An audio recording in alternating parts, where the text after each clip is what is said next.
What is up, everybody, and welcome to another episode of the Breathing Air Podcast. Today, we have a very special guest. Her and I actually go way back. We were just talking about it before the show. She has a BS in exercise science. She is a certified personal trainer out in Arizona, and she is a lifestyle coach that focuses on helping women redefine their journey and find their confidence. You can find her on Instagram at MBP Fitness. MacKenzie Puricelli, thank you for coming on. Thank you for having me. I'm so excited. Like you said, we go way back, so I find this is going to be such a great podcast, and it's going to be super interesting just to open up and talk about my journey and how I got to where I am today. Yeah, absolutely. So speaking of your journey, kind of give me a little bit of background from, where you grew up, everything, family, friends, like give me a little background. Yeah, absolutely. So I'm from St. Louis, Missouri. I was born and raised there. I went to school there throughout high school and college. Basically, just to get into my story, I grew up as a dancer and a competitive cheerleader. And this kind of is a big part of my journey because it kind of shapes a lot of how I got into fitness and the development of my own personal brand and my business. So, I started off as a competitive cheerleader, like I said, and then I went to college, and me and Mason actually went to college together at Lindenwood, and I had cheered there. So I was very active, and I loved, pushing myself and the competitive aspect. But then something else kind of started to develop as I became further along with my cheer career. And that was a lot of comparison, a lot of feeling like I wasn't good enough, or I wasn't accepted, or I wasn't small enough, which then sparked getting into my fitness journey. So first thing a lot of people think whenever, okay, like I'm not good enough in my body, I want to change how I look. Well, let's start hitting the gym. So, I started going to the gym very, very frequently, and I started exercising vigorously. I would run, I would do weights an hour before practice. I would go to practice for about 2-3 hours a day. And then I was like, you know what, I'm still not seeing these changes in my body that I'm looking for. So let's, change my diet around. So started getting extremely restricted, cutting calories anywhere from like 500 to 800 calories a day. And I did start changing. I got very, very lean, but that only just triggered what became an eating disorder throughout college. And basically, throughout college, I was very, very insecure. Nobody would have ever thought this because everyone looked at me as this person who was extremely fit and was quote unquote like body goals and had abs, and she was shredded. But inside, I was doing a lot of things that were actually causing a lot more harm than good. So, with the restrictive dieting, I would feel very fatigued all the time. I had even like passed out a couple times during practice. It was very difficult for me to work out, but I had one of those mentalities where I was going to do whatever the hell I could to reach my goals, because that was the only thing that mattered. And I was so determined and so strict and so disciplined that no matter how shitty I felt, I was going to keep pushing through. And that was just kind of my mentality with anything in life. Like, don't settle where you're at. Like you need to keep going further, because you can't accept where you're at right now because it's not good enough. But the bad thing about that mentality was that I could never accept the body that I was in. No matter how lean I was, no matter how much weight I dropped, I never was good enough. And I would always compare myself to other people, wishing like, hey, I wish I looked like them. As I, got through college, I realized, what, this is an issue. And I started to really identify the areas of my eating patterns where I started to go wrong. And I didn't realize this much throughout college, but I then fully got into a binge eating and bulimic, basically, eating disorder. It kind of went from one to the other. So basically, I started off just because of the restriction, binge eating, and then obviously I'd feel very ashamed, very guilty. So I then would end up purging. And, I'm sure if there are women listening to this, you probably, experience something similar, the restriction and then the binging. It's a very common cycle that I see with a lot of women. So I then would either throw up or I would exercise for about 2 hours. Nobody really knew what was going on behind the scenes, because if I was binging, it was in private and nobody was around me. It was only me that knew. So I kept this as my little secret, mainly all throughout college, until I was able to open up to someone I was dating at the time, because I just felt so miserable and I felt so trapped. And I felt like I continuously had to act like I was healthy, but inside, like, I was the farthest thing from it.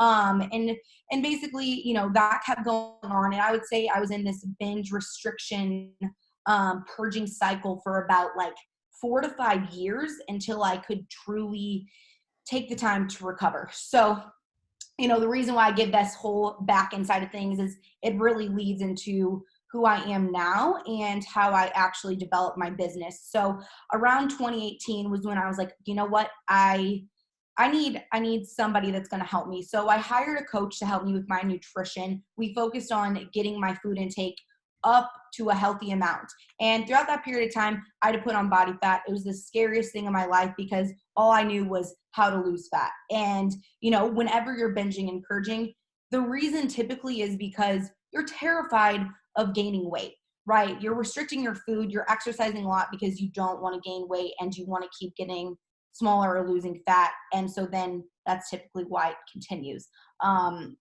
So this was a really big year for me in 2018, and when I had a huge turning point. I then started my business in April of 2018, so it's been about 2 years since I started MVP Fitness LLC, and I started it as a way to help women to, achieve their goals in a healthy manner. I wasn't much of a, I would say, lifestyle coach then, because all I really knew was how to help people lose fat. But as I began working with this coach and he was helping me to basically get my body to a healthier place, I realized that our mindset is everything. And if I wasn't able to change and realize that, I have to accept and tolerate the body that I'm in right now. I don't have to fucking love it, but if I can tolerate it and be okay and know that I'm doing this for my health, then I'm going to get to a better place where I can feel way more accepting, and food isn't going to control me anymore.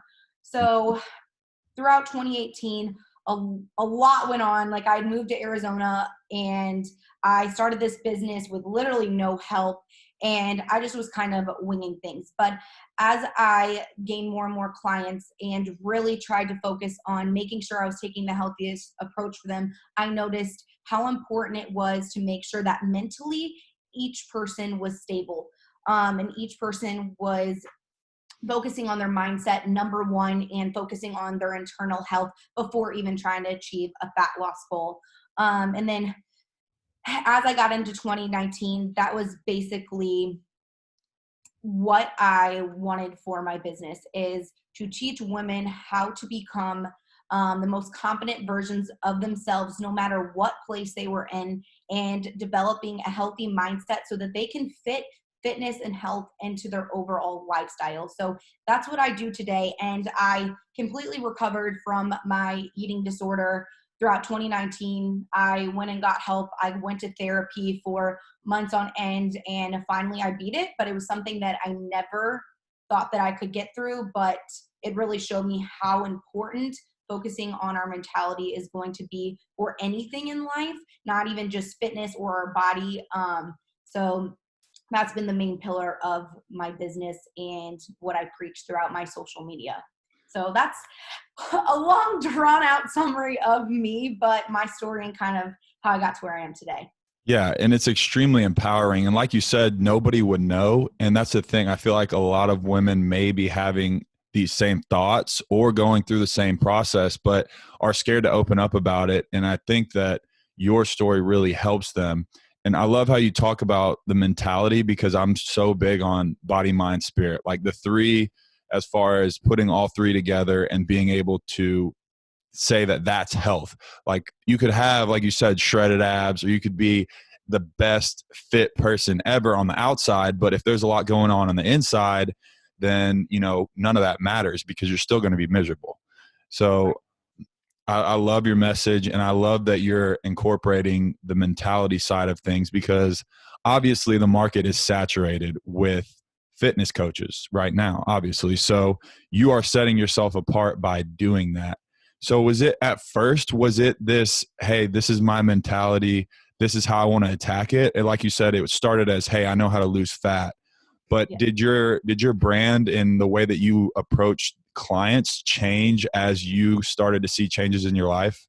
Yeah, so I will say my brand does change depending on kind of where I am at in my life. And if somebody's been following me for about 4 years now, they will see the changes and development that my brand has gone through just based upon the mental changes that I've made. So what I used to preach 2 years ago is going to be an entirely different message than what I preach today. And it's kind of the same thing with my business. I think that I've become so much more understanding as a coach than I was whenever I first started out. Because when I first started out, I knew how people can lose fat, but something that a lot of females and even men need to realize is that just because science says a caloric deficit means this is how you lose fat, you might not always be ready for a fat loss state, because if mentally you are in a place where you are strictly wanting to lose fat to impress somebody else, to look good for a specific event, or you don't have a positive relationship with food, you're not going to get there. One, probably in a healthy manner, and two, you're probably not actually going to be able to stick to your protocol because it's probably not going to fit your lifestyle at the time. But that's something where I've realized is okay, but as a coach, I need to figure out how I can adapt somebody's plan for their lifestyle and where they specifically are in their lives. Because although I have 50 people all wanting to lose fat right now, all 50 of them are not in a place, ideally, where that can be their goal. They have other steps that they need to take to get to that place. But that's not always where my mindset was. My mindset was 2 years ago, all right, I have this client, let me, get them results. Let me get them a testimonial so that I can share to get more clients. But now I really don't care about that. I'm looking for a specific client that is here for the long haul, who wants to truly change their overall habits and make sure that they are going to take a sustainable approach, and that they're going to completely trust me and know that, it might take them a year. But at the end of that year, they're going to feel so fucking amazing in their body and happy with their life, not just because of what they look like, because of the changes they've done internally and mentally. Right. Absolutely. And I love that, because everyone's lifestyle is different, and the goals can be same, but the lifestyles are different. Like you said, sustainability is like, hey, you can do this for 6 months or 6 weeks and you may see some results, but guess what? The next 2 weeks or 2 months, you're going to lose that because it's not sustainable. If Exactly. be consistent, and if you're not in the right mental state to be able to sustain what we're doing. So I love that. So you talked a little bit earlier about like caloric deficits or like dieting. And I think obviously now there's a lot of fads and a lot of things, and not saying that they don't work, but my take has always been a balance. So what is what is your take as far as, the diets and the fads and kind of things that you've seen in the fitness world, whether that's, keto or intermittent fasting or whatever that may be? Yeah, there's not to say that these things aren't going to work for a specific individual. I mean, as long as you're basically in a caloric deficit and you can stick to it, you're probably going to lose fat if that's your overall goal. But the reasons why a lot of these diets don't work is because they're not sustainable and they don't allow you balance. Something like keto, you're restricting your carbohydrates. If you're somebody and you ask yourself, hey, in 6 months from now, am I not going to want to be eating carbs? And your answer is no, then most likely it's not something that you can sustain. And like you said, there's no balance. And a balance throughout your entire life and with the food that you're putting into your body is so freaking important. And every single person's balance is going to look different. But if you don't master that for yourself and figure out, hey, what does my balance look like and how can I incorporate that with my health and fitness goals, then you're probably not going to be able to, achieve them. And with different fad diets, it's they work because you're restrictive in some way. But I think most people who have tried them end up falling off the wagon, and then it just leads to this guilty cycle, and you instantly feel like, wow, I fucked up, I failed, and now I need to get back on. So I'm going to go back to this diet. I'm going to cut everything out. But then, you know, you can only handle it for so long. And then you get right back to that feeling of, fuck, I'm guilty again. And it just continues. And that's something that I see happen so many times, is this pattern of guilt and shame because they're afraid they're going to gain the weight back. But then they get back to this restrictive diet because it has worked in the past, but it's not something that's fitting into their lifestyle. They don't have any balance, and then they just kind of get trapped and stuck, and then they're like, I don't know where to go. And so that's usually where I come in, because I get a lot of people who have been through these fad diets and they're just like, MacKenzie, what do I do? I've been trying so hard. I've been, you know, doing keto. I've been doing intermittent fasting. I've only been eating 1,000 calories, but my body's not changing, and I'm tired of it. I'm sick of it. And so that's where we figure out, okay, let's sit down and let's figure out what your specific goals are. Let's figure out what sounds good for you. You know, do you like to have carbohydrates in your diet? Do you like higher fats? How do you feel about X, Y, and Z protein intake? You know, do you like to eat breakfast? Do you not? And that's where we figure out how to develop a plan specifically for the individual. And that's what most people need, and what most coaches need to be doing, rather than preaching unsustainable diets. Right. And everyone's unique, like we've said. So sustainability obviously is key for someone that wants to see long-term results, not just, hey, and then it's that cycle, like you said. But you obviously talked about women and their body image. And I know that Instagram and social media in general is such a huge platform for that. And I've said it before, it's so powerful, and it's a powerful machine. But at the same time, I think Instagram in general, the body image thing comes in. It's like, hey, a lot of these girls that are posing in bikinis and stuff, guess what? Might have been manufactured. Like, some of this stuff may not be real. There's editing, there's all this. And obviously it's a highlight reel. So it's like, how do you combat that, where it's like, hey, I can be a part of this socially? You know, Instagram's a great platform. Any of these social media is a great platform to get your message out.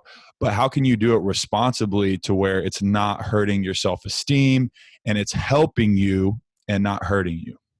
Yeah, absolutely. I think that's a really great question, because this is something that I've struggled with over the years, is always trying to get the best angles, always trying to find the right lighting, always trying to get that perfect photo, because you feel like you have to live up to those other standards of what other people are doing. But I think what really started setting me apart, and what actually made a huge turn in my social media and brought a lot of my actually like ideal clients to me now, is being vulnerable. And even though I still post great pictures, I'm not going to sit here and say, oh, I don't post, you know, my best. I do. I'll take 100 pictures sometimes and find the best one, but I still make sure that I am showing people my raw and real self. And that's either, you know, sitting on the ground, showing people, you know what, I do have fat rolls. Even if I stand up and I flex and I have abs, I sit down and I have fat rolls, and that's normal, because we're freaking humans. And if you're of a healthy body fat, that's going to happen. Or just showing myself, you know, without makeup on, because a lot of girls feel very insecure getting on social media, posting a picture without makeup on, but showing like, hey, like, this is normal. Everybody gets a pimple in here and there. We have freckles, you know, we have imperfections. There's scars on our faces. Like, these things are very normal, but social media has made it seem that, you know, people look like these perfect photoshopped images, and that is the standard that a lot of girls set themselves to. And I've been there and in that place. So I never want anyone to look at my page and feel like, wow, she makes me feel bad about myself because she looks too good. Not saying I look like fucking amazing or I'm like great, but I do love how I look, and I do love like the body that I'm in. But it took so long, and I think me being able to be vulnerable and show myself in places that maybe made me really freaking uncomfortable and get very comfortable being uncomfortable is what has allowed me to have a super positive relationship with my body. And I think women, if they use their platform in a way to show every, you know, I shouldn't say every part of themselves. Obviously, they're not going to be like flashing their tits on there, but you know what I mean? Like show the parts of their bodies that make them feel a little bit uncomfortable, because that's what women do truly want to see. They don't want to see a feed full of perfect people all the time, because then you start to ask yourself, like, why don't I look like this? Why am I not good enough? Is a guy actually going to like me for like who I am? You know, am I okay to have cellulite? Am I okay to have stretch marks? So I think it's so important to use your platform in a way that's going to empower and uplift other people, rather than just showing the most perfect side of you and, you know, just having highlight reel. Right. And I love the quote, comparison is the thief of joy. Mm-hmm. So Absolutely. so easy to do that in today's world. And not saying that men don't go through it. I'm sure a lot of men go through it. You know, I've talked about it before, the whole social stigma of like men and not showing emotion. It's kind of the same thing as like women and comparing themselves to, you know, other girls that they see online, or comparing yourself to other people. It goes both ways. But I love the message that you have, and I'm super proud of you, obviously, for, you know, putting the mentality side of things first. So obviously we've been in quarantine. How is Arizona open back up for a little bit, or? Yeah, we just opened up today. So everything's able to open back up as of today. Now, I think places are going to open up at different rates, just depending on, you know, what the businesses want to do. But Right. there's some restaurants that are open. Gyms are starting to reopen back up, hair, nail salons, things like that. So, but our stay-at-home order is done. Right. What's some things that, you know, you seen like an influx of clients during this time where it's like, oh no, I'm at home, I don't have the gym for 6-7 weeks. Like, what am I doing? Because obviously I see you posting body weight stuff. And how's the transition been? Like, have you seen more people coming to you asking for advice with the fitness side of things? Yeah. So, at the beginning, I think people were scared. People were like, oh my gosh, I don't have my job. I'm working from home. I have a decrease in my income. I can't afford this. And I will say my services aren't cheap. So it is a luxury for most people to have. You know, having a trainer or a coach isn't something that's just, you know, my daily or weekly grocery bill. It's something extra on top of, you know, your things that you need to pay for. So had people back out at first, and I'm not afraid to say that. And I think the biggest thing that I did during that time though was realize, you know what? This is okay. It is okay if I'm going to lose some clients here, because I can then give everything that I need to for my other clients.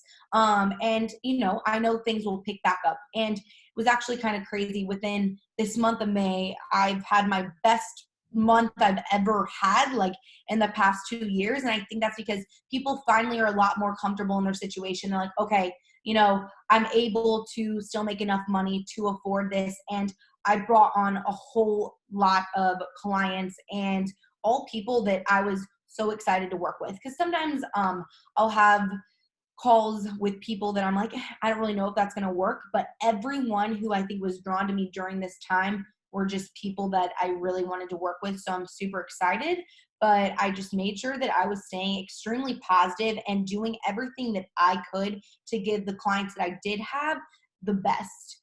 And I think my clients that I was with during this entire quarantine were so thankful and so grateful, because they were able to have somebody help them through this time and navigate their life, whether that was creating a schedule and establishing some structure in their life, going from working, say, 9 to 5 to then having, you know, a completely open schedule and not knowing how to plan things out. So, you know, with their lifestyle, it's like, okay, we're going to figure out how we're going to structure out your entire day so that you can fit in everything that you need to get done and make sure that you have a balance there. But I did have to change around all programming for every client and develop home workouts for them. But it's kept me really busy. But at the end of the day, I didn't let quarantine or corona become a negative thing. I actually looked at it as a super positive thing and realized that, you know, no matter what negative situation you're in, you can always find a positive to it. And for me, I was like, I'm going to work on things that I haven't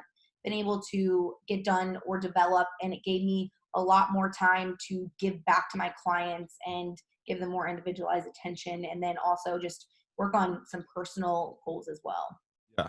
So you say, I've heard you say it multiple times, like you have ideal clients, obviously people that you want to work with. Mm-hmm. What is an ideal client for you? And then when they join in business with you and they say, all right, let's do this, MacKenzie, what kind of stuff are you doing for them? Like, what does that relationship look like?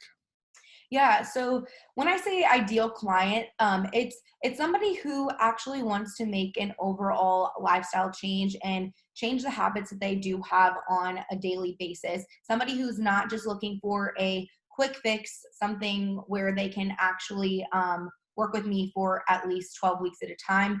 I don't want to work with someone who's like, okay, well, I have a wedding in 6 weeks now. Can you help me lose fat in the fastest way possible?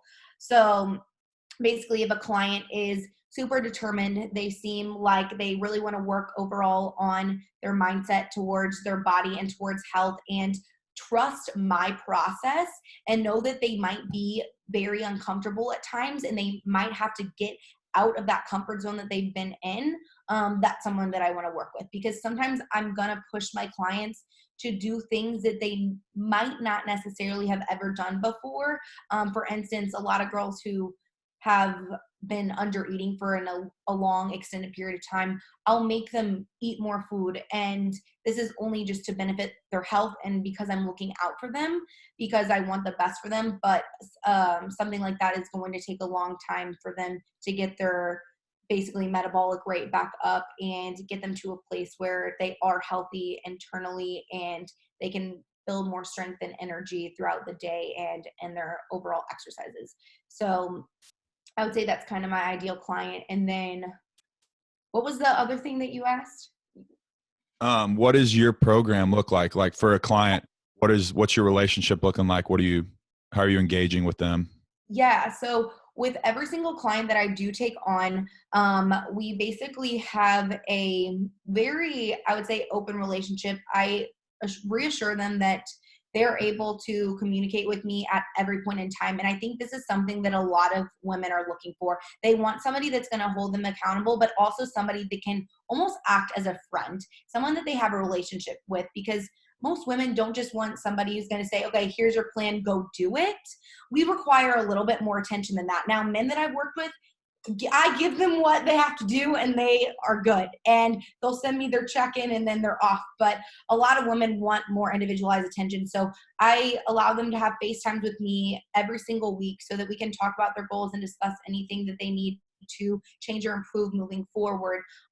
Even if they, need to talk about things going on in their daily life with work or the relationships, I can kind of help them in that regard as well.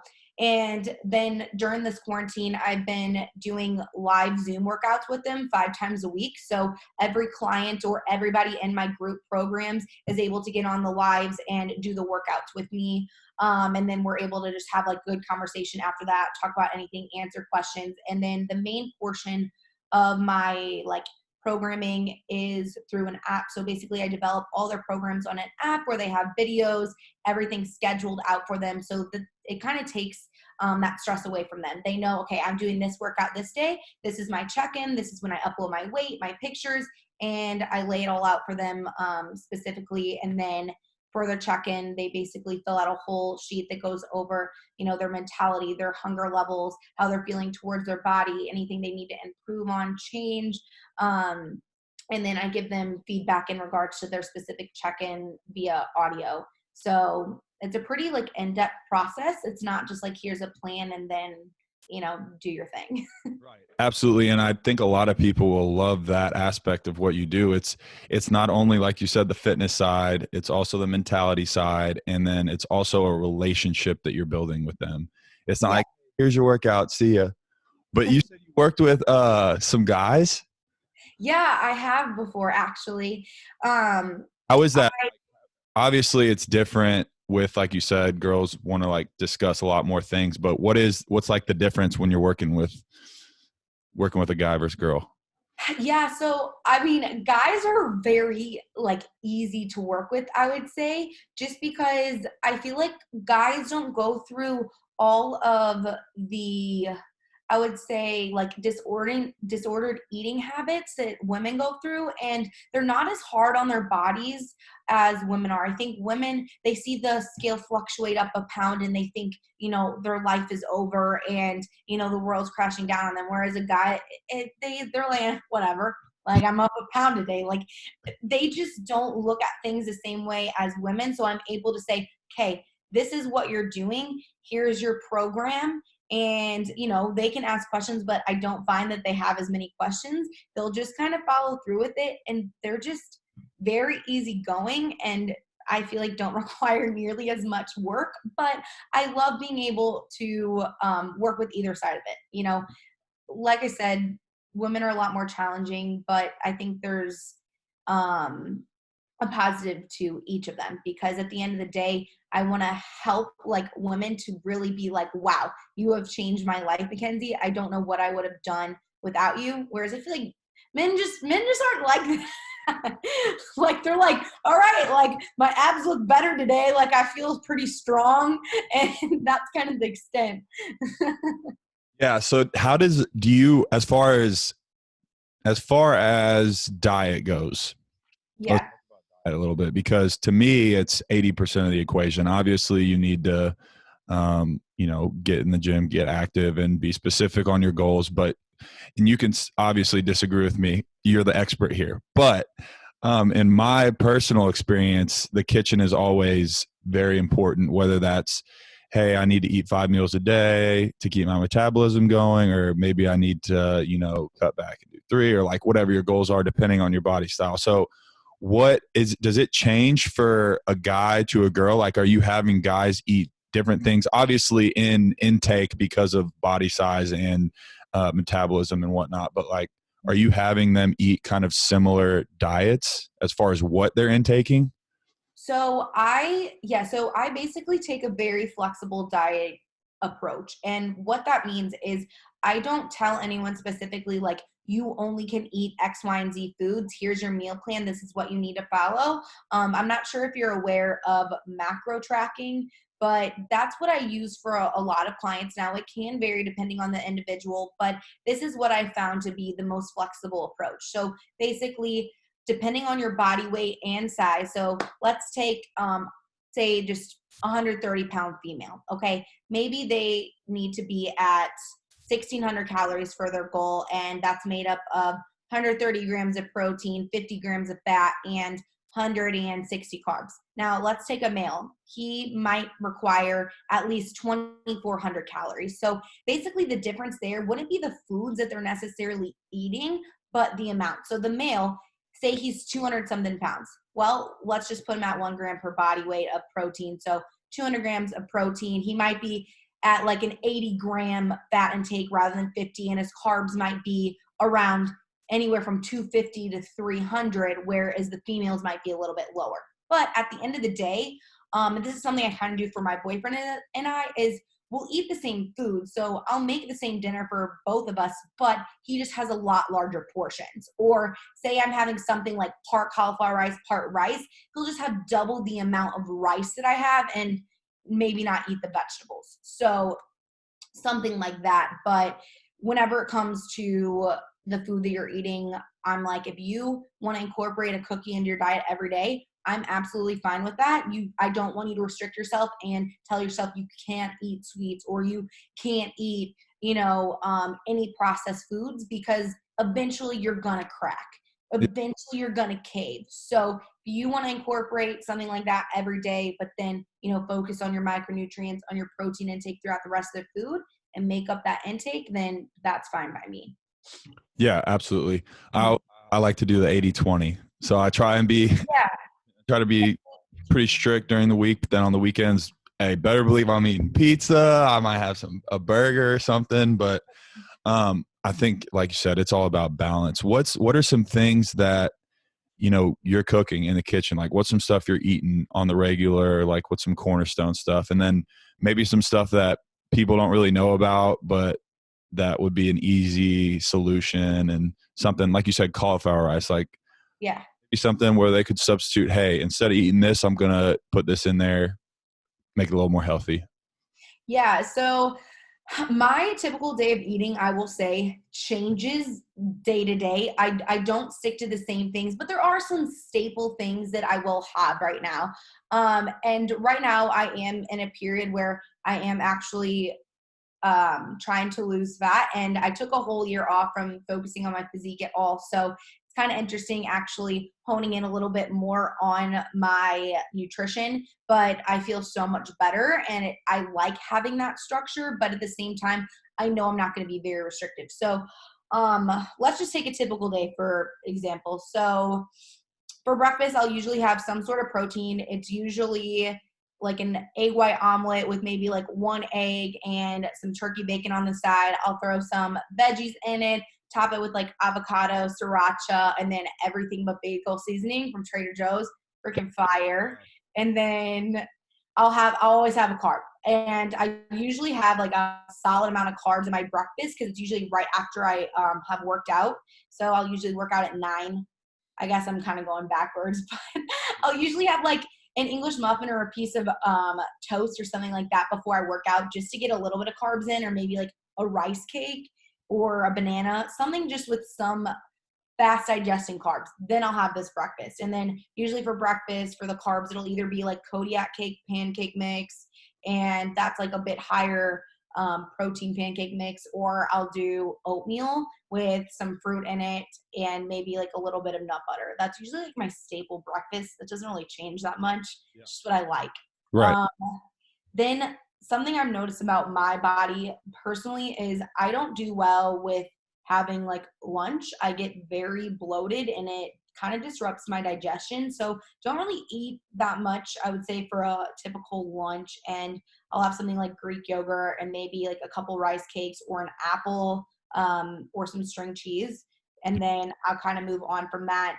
And then I usually have a decently big dinner and always have like a sweet. Always. Like I just that's my thing. And that's balance for me. So basically for dinner, this can vary from like some sort of like a shrimp stir fry or maybe like sweet potato fries and making like a burger with like these chili lime chicken burgers from Trader Joe's. Again, so good. And I'll usually use like these lavash wraps to put it on. Or if I just want to be basic, then I might just do chicken and then have like a mix of vegetables and like rice or something like that. But after that, then I might have like a Reese's peanut butter cup, or I might have a little bit of ice cream or a Yazo bar or a cookie, something along those lines, just to incorporate something sweet because that's personally what I like and I can overall fit it into my intake. And I just, am doing that on a daily basis. So Yazo bar. Have you ever heard of that? Okay, they're like these Greek yogurt bars. So good. Sounds good. Where do you get them from? Walmart, or I don't know what grocery stores you guys have there. Like we have Fry's and Safeway, but never heard of those. But we do have Trader Joe's. They don't have those at Trader Joe's, but at Trader Joe's, chili lime chicken burgers are so good. You have to get those. Mm-hmm. Or they have these cookies that have like this buttercream filling in them. They're not quote unquote healthy or anything, but they're good if you're just wanting like a treat. Absolutely. And I feel like I always get a sweet tooth at night. Yeah. That's when it comes for me. I like Trader Joe's cookie butter. Obviously, that's not great. Okay. Yeah, cookie butter's so good. Like, that's so good. That's something I don't buy though. So whenever I had like my eating disorder, I would binge hardcore on things like cookie butter or peanut butter. Like, no lie, if Danny Frolic listens to this, she would literally be like, yeah, she did. Like it was so bad that I wouldn't buy things for myself, but I would rationalize it by taking other people's food. So I would like steal her food and eat it, but then I would like try to go replace it. But one time she caught me and realized like, yo, like, here's my food. But yeah, like whenever I was going through my eating disorder, everything I did was so irrational, but it was kind of like fight or flight mode where I needed it then, and I did not know how to control it or control myself around food at all. It was like an total all or nothing. Like, eat it now, or I felt like I was never going to have it again. Right. And I think it's weird because a lot of people don't look at food sometimes in that fashion. They're like, oh, it's just food. But like, no, you have an addiction to certain foods that is leading you to be unhealthy. Just like it's unhealthy to drink too much alcohol. It's unhealthy to smoke cigarettes. But people look at alcohol and cigarettes, they say, oh, you need to stop, smoking too many cigarettes, you're going to get cancer, or, hey, you need to stop drinking so much, you're drunk and it's not good for your liver. But hey, guess what? Heart disease is like one of the, if not number one, it's one or two in terms of how many people it kills per year. And that's a lot due to poor diet. And, I know Arkansas for sure is like one of the most obese states in the United States. And I work in orthopedics, so I see a lot of these patients who are obese, and now they're having total hip replacements, total knee replacements, and it's leading down this way. But I feel like it's becoming more health conscious, I think, as the United States is becoming a little bit more health conscious. But how would someone who's going through a situation like this that you went through, how would they be able to look at themselves in the mirror and say, okay, hey, maybe I do have a bit of a problem, or hey, maybe I do need to, stop this or that so that I can continue to live a healthy lifestyle?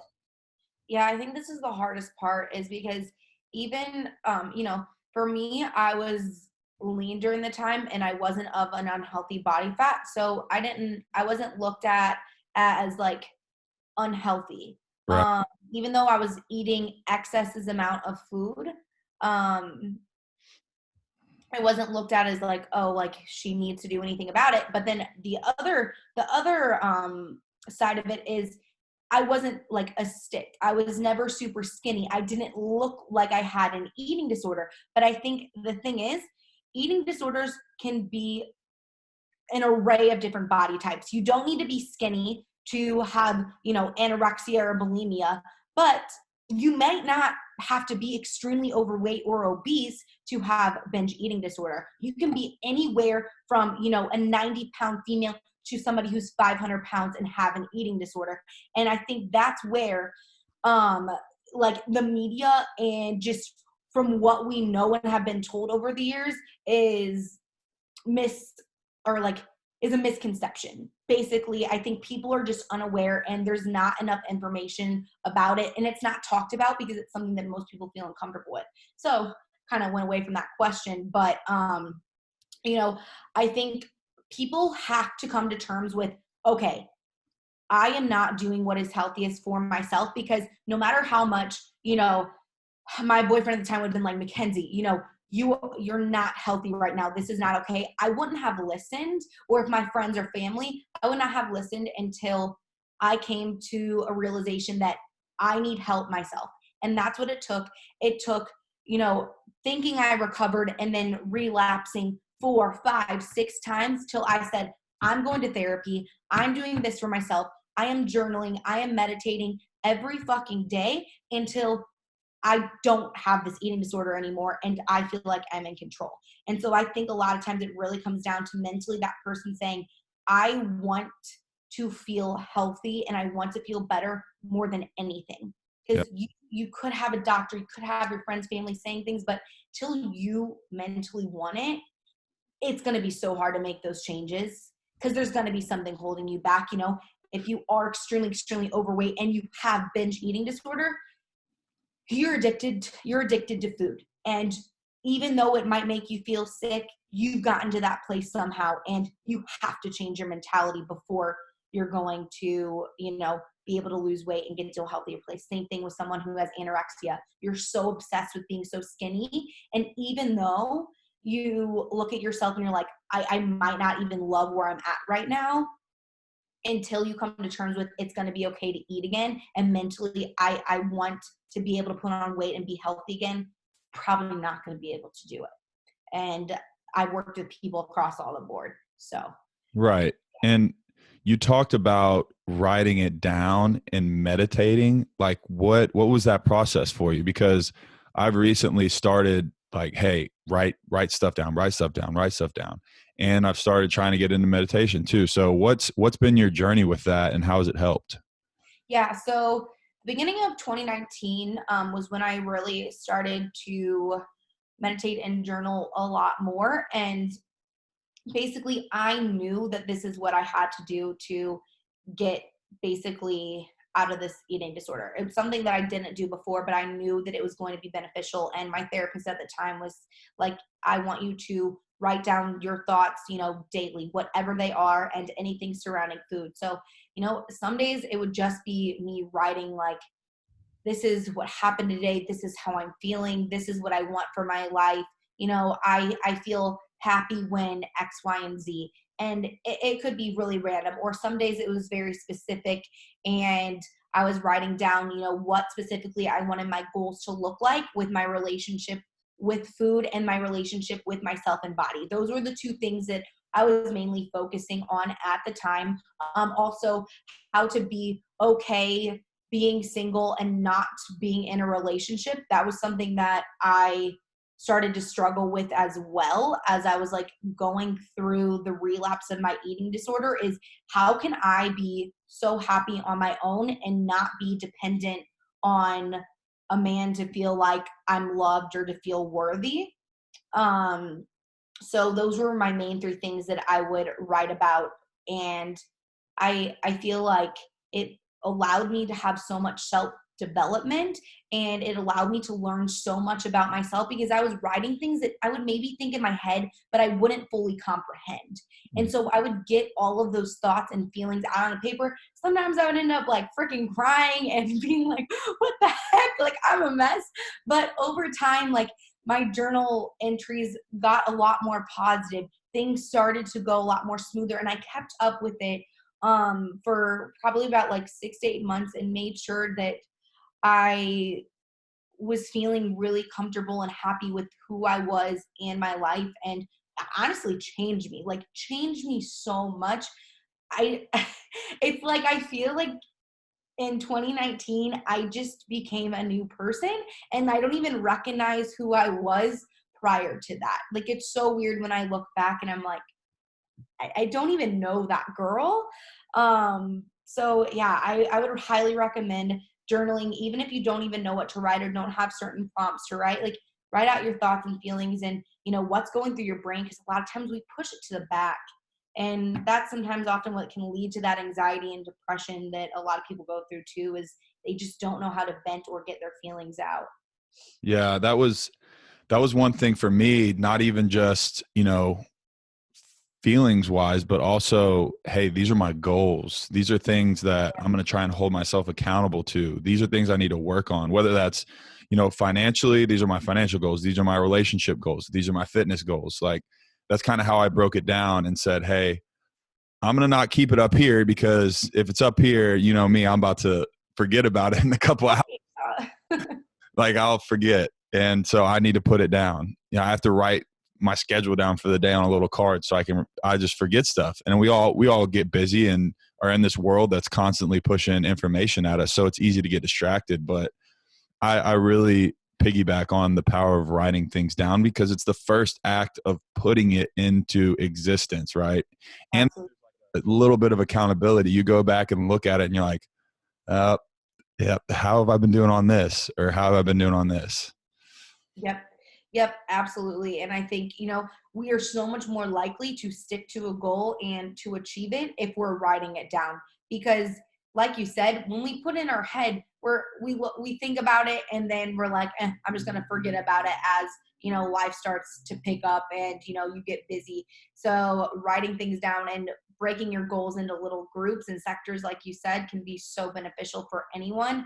And that's something that I have my clients do on a weekly basis, is write down your short-term goals and your long-term goals for your finances, for your fitness goals, and for just your overall lifestyle goals. And we break those down because I think it's so important to look at those aspects of life. And obviously there's other things that we can look into, but for my specific clients, it's like they need to keep their head um, focused on those areas so that they can improve. Yeah. And what was your journey like with meditation? Like, how did you get into it? And then how do you kind of practice it? Like, what techniques do you use? How do you think it's been helping you? Yeah, absolutely. So I actually would use videos on YouTube, or I would use apps on my phone, and I would usually just do it before I went to sleep. And I actually lived by myself for about a year and a half. So whenever I was living by myself, this was huge because it just allowed me to feel really at peace with myself.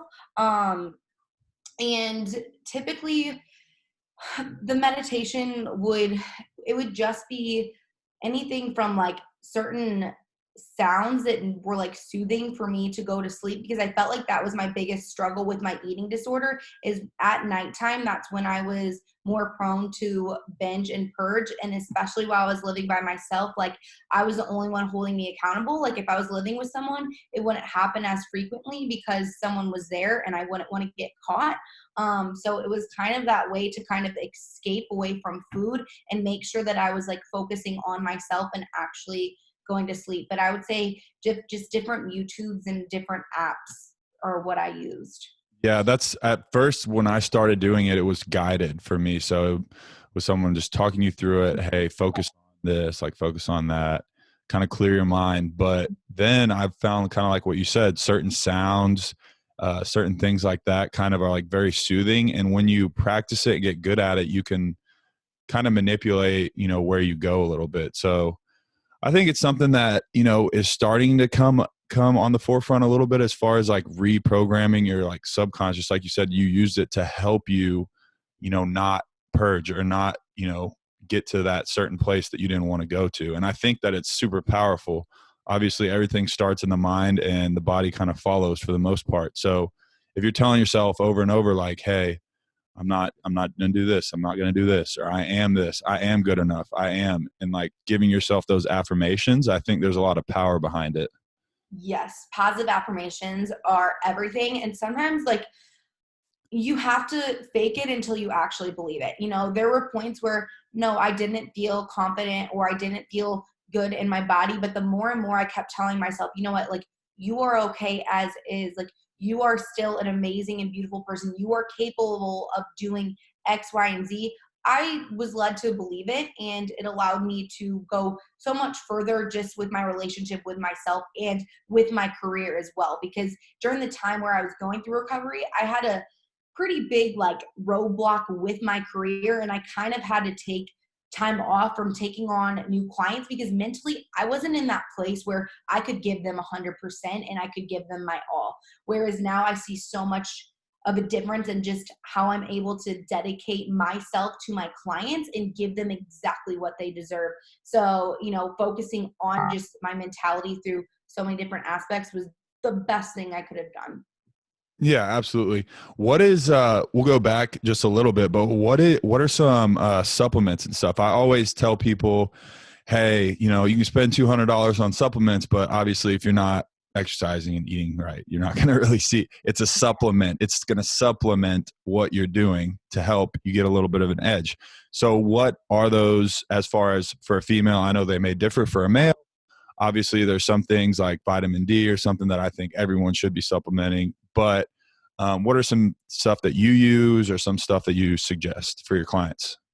Yeah, so the only things that I really suggest for my clients are going to be a multivitamin or a greens powder, only if they feel like they are not getting in enough micronutrients for the day. Like some people just really can't get in fruits and vegetables. So I recommend that they do use one of those two things just to help overall with their immunity and getting in antioxidants and vitamins and minerals that we might need and require. Now, vitamin D, I absolutely agree with. I think this is something that every person does lack just because there's very little food sources you can get this through. And most of us, especially during quarantine, aren't outside in the sun where you're getting most of your vitamin D.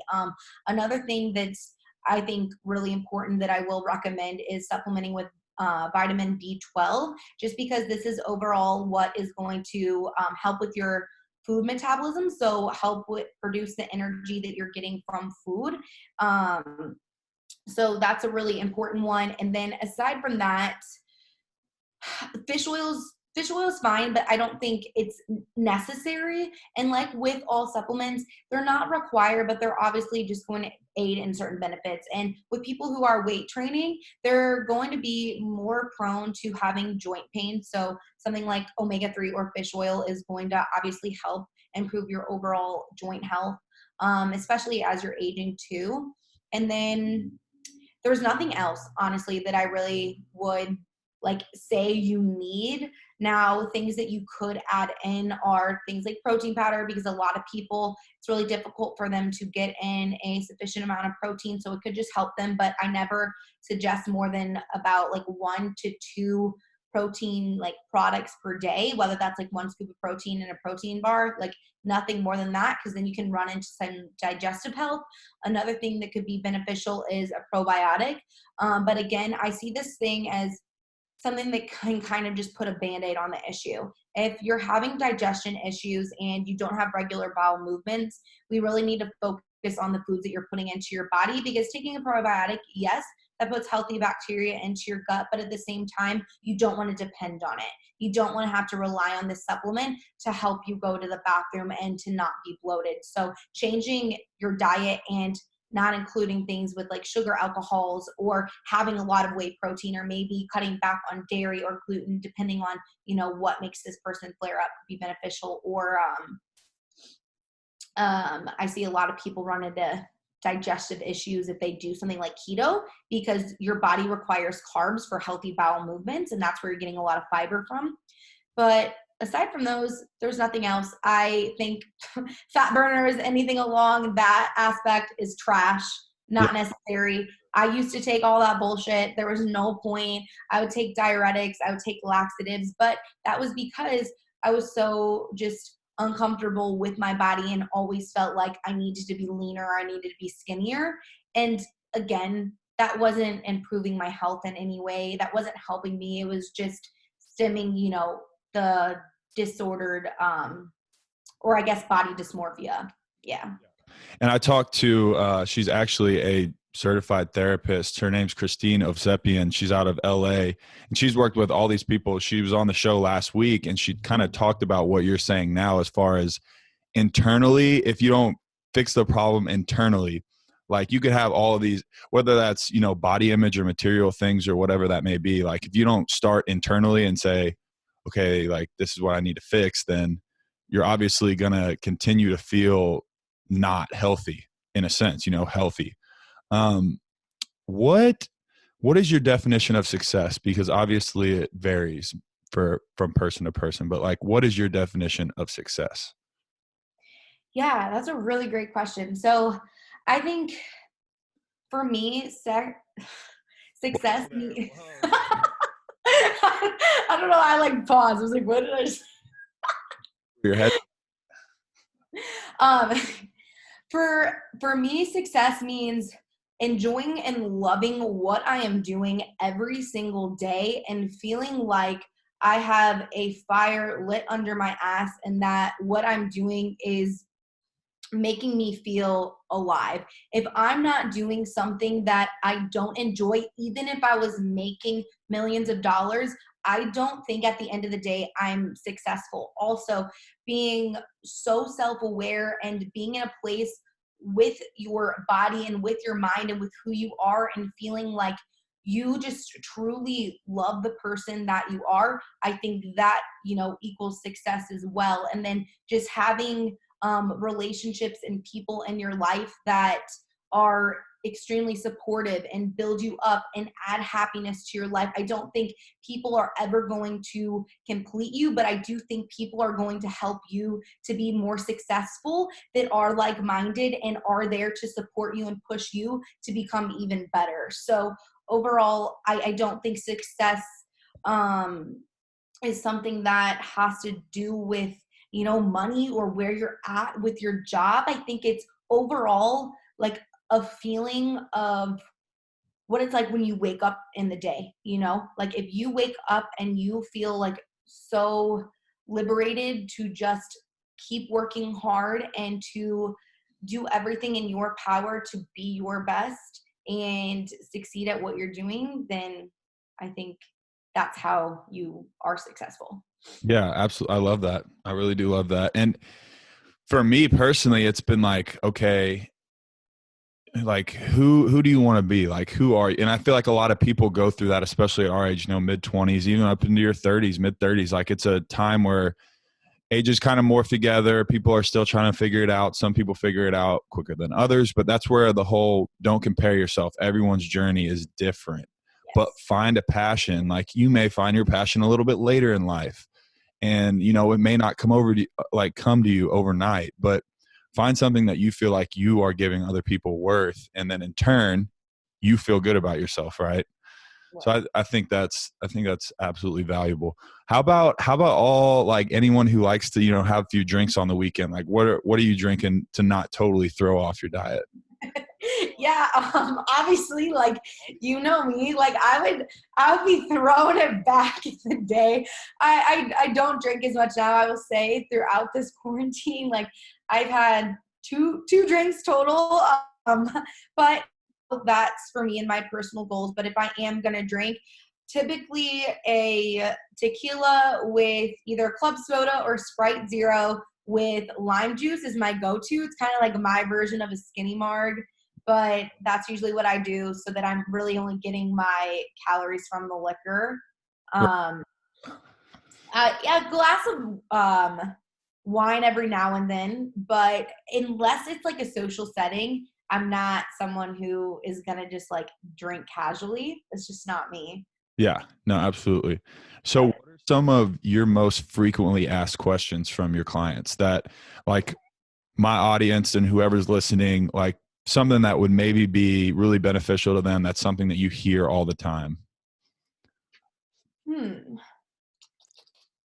or something that's just very easy to start implementing into their daily routines that you think can help a lot? Yeah, so something that I get asked a lot across just like my social media is, how are you so happy? Or how are you so confident in yourself? And I think, throughout this entire podcast, you've probably realized, like, it's not something that happens very easily. Like, it took me almost my entire life so far to become happy with who I am.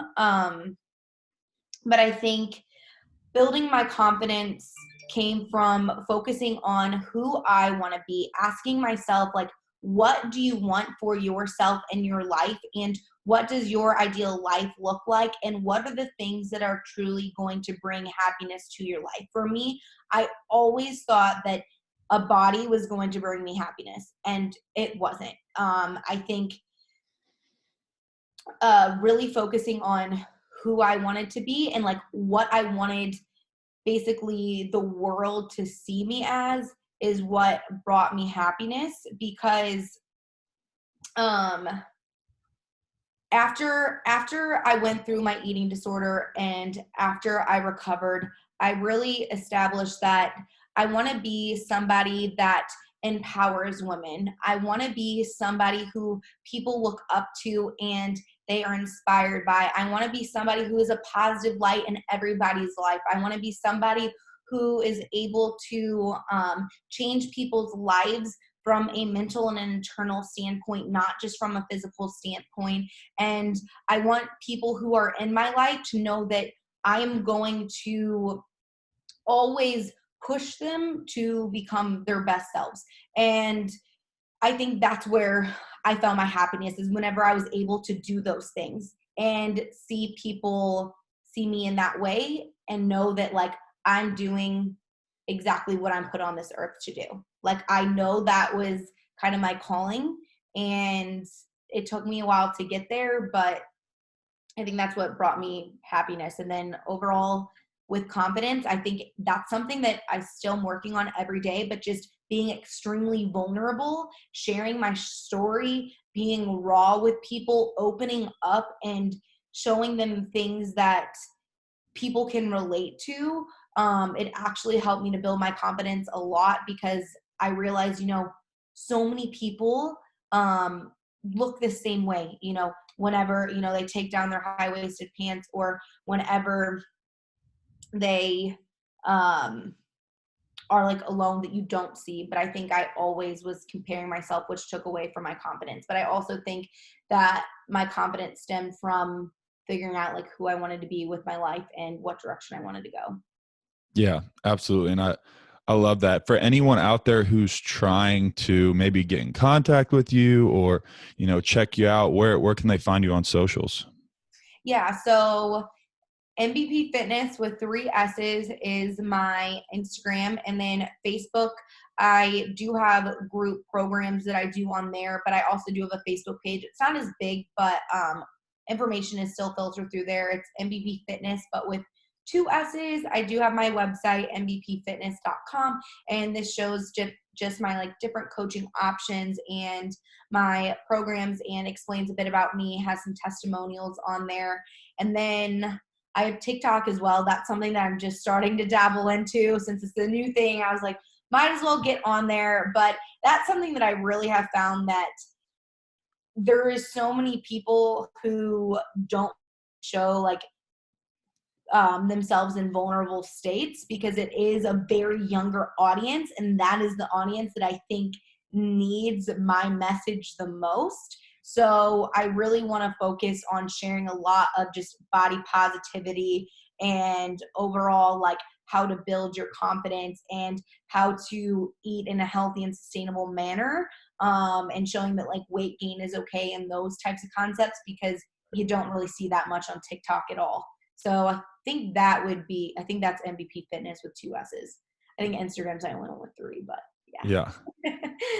I love how you're finding your niche in that, because that is, I do think it's a smaller audience. I'm not on there, but I always have thought that it is it's a huge platform. People, it's a thing. My dad's sending me TikToks. I'm like, what is this? I don't even get on TikTok. My dad's sending me TikToks. I'm like, Dad, what is this quarantine doing to you? How bored are you right now? So it's like weird, because I think of it as a small, like a younger audience. Like, I'm like, I don't want to get on and see a 12-year-old doing this thing. Like, I don't want to see that. But I hear, people I work with that are in their 40s talking about it. Like I said, my dad's sending me stuff. He's in his 50s. So it's like, okay, well, maybe this audience is like continuing to grow to like bigger, older people our age, people even older. So it's all about how you use it. And I think you're using it in the correct way. But is there anything else you want to throw out there? Anything else you want to say to the audience, or anything that you're doing right now want to promote? Right now, not necessarily anything that I would want to promote besides my coaching. That's really what I'm mainly focusing on at the moment. So if you are somebody who is listening and you are somebody who is struggling with your overall relationship with food, and you want to develop a more confident version of yourself, and you want to take a very sustainable and healthy approach, then you can absolutely apply for my coaching on mvpfitness.com, and we can see if we're a good fit. And I'll make sure to hop on a call with you so that we can talk about anything, your journey, where you've been at with fitness and your relationship with yourself, and see if we're going to be a good fit to work together. I think the last thing that I would say is, for any woman who is out there that has listened to this and has related to my story, know that it's okay to struggle with your body image, and it's okay to struggle with feeling like you aren't good enough or you aren't worthy enough. I think so many of us go through this, but it's not talked about that much. So know that you're not alone here. And if there is anyone that you ever need to talk about, shoot me a DM through Instagram, and I'd be more than happy to talk to you. I get DMs all the time just asking questions. So if there's anything that you would want to know, please talk to me about it. Also, if you have struggled with an eating disorder, again, know that you're not alone. And depending on where you're at in your body too, kind of like I talked about in this podcast, like there's not one type of body that says you have an eating disorder. It can vary. So if you are struggling at all, reach out for help. It's okay to go to therapy. It does not make you weak. At the end of the day, you are going to become stronger, and your mentality is the most important thing. Absolutely. I love that. And I'm all for MVP Fitness. I'm all for it. So y'all go check her out and take her up on that. Obviously, she's very passionate and knowledgeable about what she's talking about. So go ahead and check her out, give her the follow, and obviously, like she said, DM her, and let's get rocking for 2020, our second little half of 2020. Yeah. Let's bring 2020, I guess, out with the boom. We're not reeling it in anymore. Half of it's gone. But yeah, let's finish off 2020 in the best way possible. Know that even if it has not gone your way now, you can still have an amazing rest of the year. Mhm. And don't let anything that's happened or the quarantine or coronavirus stop you from achieving your goals. You know, you're the only one in control of your life. Control what you can control, and don't focus on the negative things that have happened in America. Right. And I think right now is a time where your message is definitely needs to be heard, not only physically, people who've been, locked up in their houses for the last 2-3 months, and maybe they haven't hit the gym. Maybe they didn't figure out how to, incorporate a workout routine at home, and maybe they gained some weight, or they're not happy with where they're at right now, or, mentally they're not happy with where they're at. So I think your message is very relevant right now, and I'm all for it. And thank you so much for coming on the show, Mac. Yeah, thank you for having me. I appreciate it. Absolutely. All righty, y'all. Have a great rest of your week.